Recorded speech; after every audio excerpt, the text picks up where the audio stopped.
Yes, it got to a low after Malcolm and Eddie. I did do The Proud Family shortly after that, and that was voiceover. Yeah, started out as friends.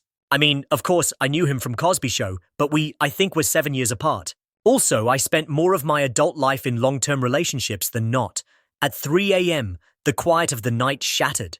One Instagram live, one fragile post, and everything spiraled into chaos. What began as a fleeting remembrance exploded into a storm of anguish, longing, and shocking revelation. Karen Molina White appeared on the live, hands shaking, cheeks streaked with tears, her voice barely more than a whisper, yet cutting through the screen like glass. Our story.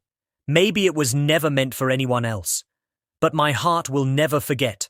Always and always, no matter what anyone thinks. Her words lingered, each syllable piercing thousands of hearts simultaneously. Then came the post. A frozen photograph of Karen and Malcolm Jamal Warner caught mid-laughter, eyes locked with a love too deep for words. But the photograph was only the surface. Beneath the smiles lay unsaid confessions, stolen glances, and emotions too raw to ever be shared aloud. Minutes later, the comments erupted into a battlefield of empathy and judgment. "This is inappropriate. He's married," some shouted. "She's mourning. Can't you see the pain?" countered others. The hashtags flared. Respect versus love. Errant tribute. Malcolm memories. Across screens worldwide, the debate raged. Social media had become an unforgiving court, and every heart was a juror. Behind the pixels, Karen crumbled. Every night alone, she clutched her pillows and whispered his name, replaying every memory, mourning a love that could never survive. In a quiet town, a young woman watched the live, lips trembling. This is my story too. Always and always loving someone who could never be mine. And then a single wink emoji. Innocent to the unaware, devastating to those who knew. A silent scream carved into the digital void I remember. I will never forget. Soon unreleased footage emerged.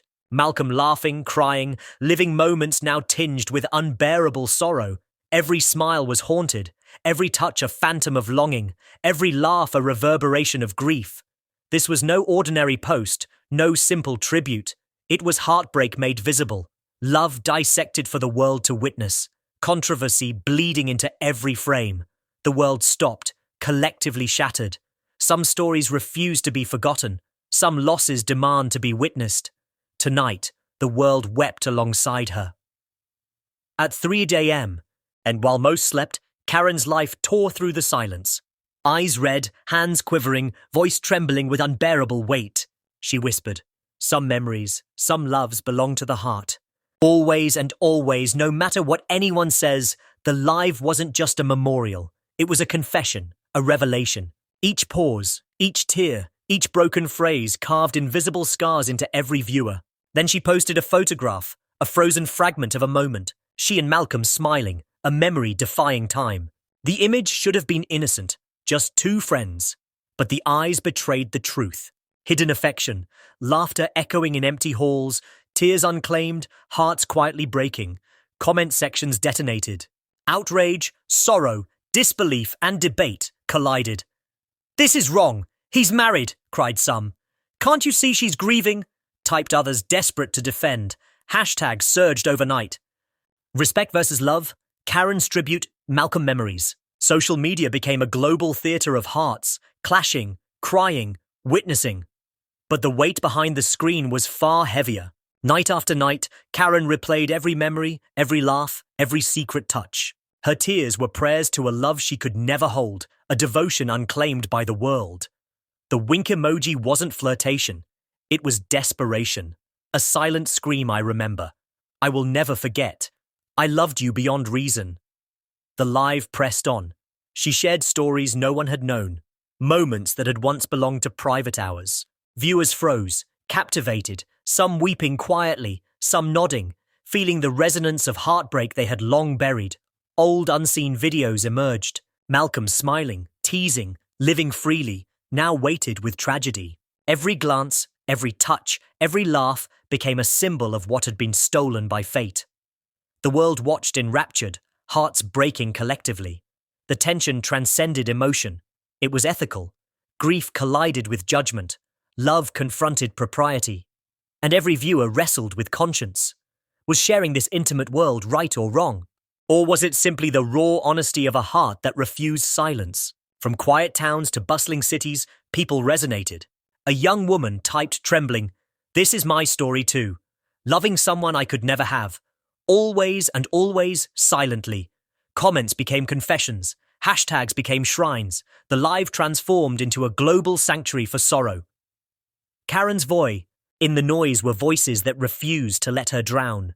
"You said what my heart never could. You showed me that grief has no rules. For the first time, I don't feel alone." Their words lifted her, even as others tried to drag her under.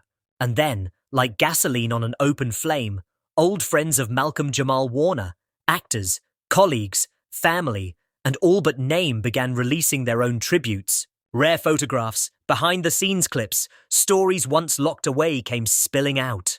Laughter, secrets, unscripted tenderness. Each post was another gut punch. The internet couldn't look away. That night, Karen made a choice she swore she wouldn't. She went live again, alone, fragile, sitting in the dim flicker of her apartment light. She whispered through cracked lips, "I know you're angry. I know some of you think I've gone too far, but grief isn't neat. Love doesn't wait for permission. And memory is eternal. It belongs to the heart, not the headlines." The screen erupted. Thousands of hearts, endless floods of broken heart emojis, strangers pouring their own sorrows into her chat. Some typed confessions they had buried for years, unspoken losses, untold goodbyes. Others said nothing at all, letting tears and emojis do the talking. For many, this wasn't her life anymore, it was theirs. But still, the war raged. Was she healing the world or exploiting a wound too fresh to touch? Debates over respect for Malcolm's family tore across the internet. Lines blurred between courage and recklessness, vulnerability and intrusion.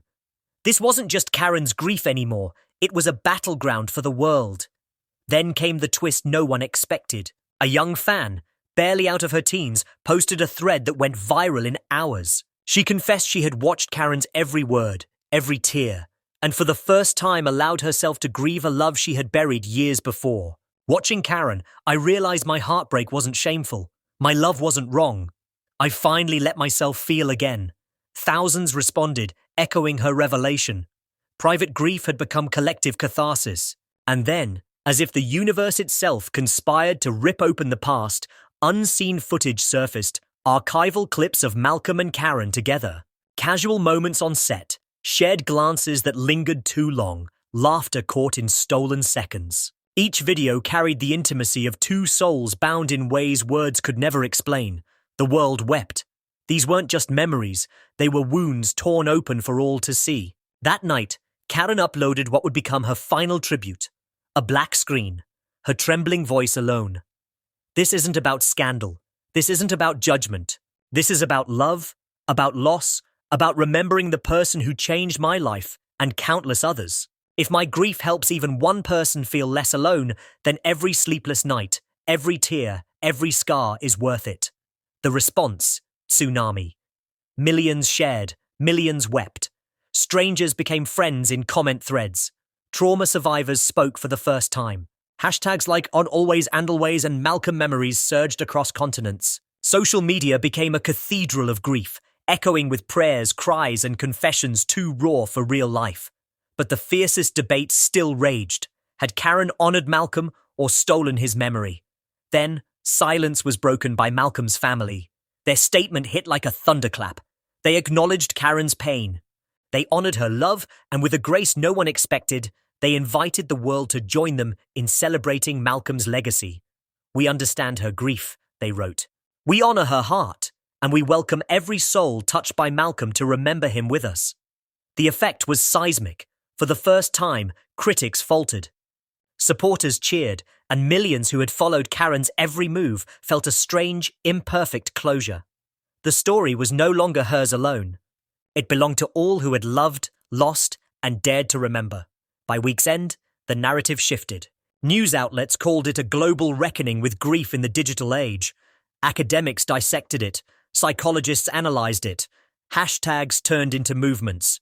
The internet had become a funeral, a therapy session, a love letter, and a protest all in one. Karen disappeared back into silence, her voice echoing only in replays and clips. Yet the aftershocks remained.